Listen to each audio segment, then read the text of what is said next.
So, are you like so many of us who have just eagerly been watching the Fed to see when they were finally going to make the decision to allow those interest rates to come down?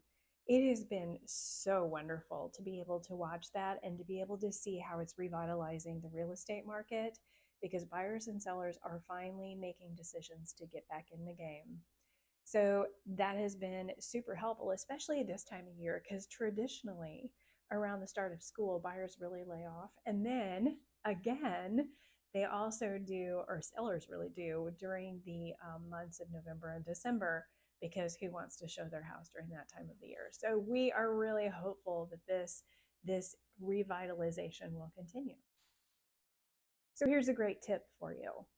This week, we had one of the leading appraisers in the area come to our team meeting and talk to us about all things appraisals. She talked to us about the process. She helped us go over the incredibly complicated and difficult to interpret details of an appraisal report.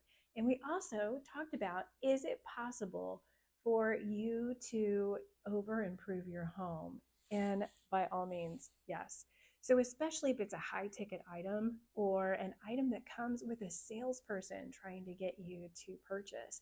So, like very expensive high end windows and doors or solar panels or other large ticket items like that, I would always advise you to check with me and let's talk about that and how long you're going to own your home to see if you're going to be able to get your money back, that return on investment, when it's time for you to sell.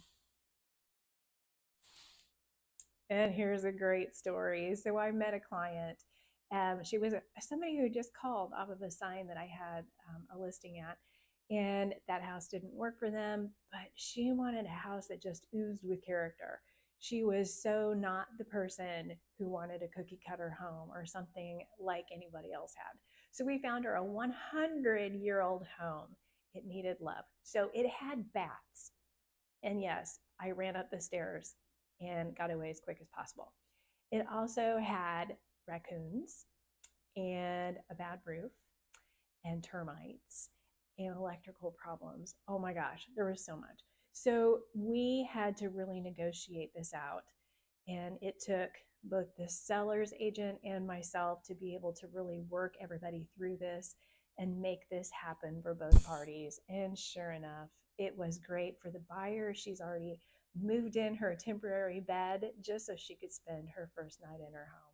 So if you know somebody that is interested in buying or selling real estate, have them give me a call. I want to link them up with a great lender who's going to really help with a competitive offer on interest rates and fees, and only a good reputation can go for any of my clients.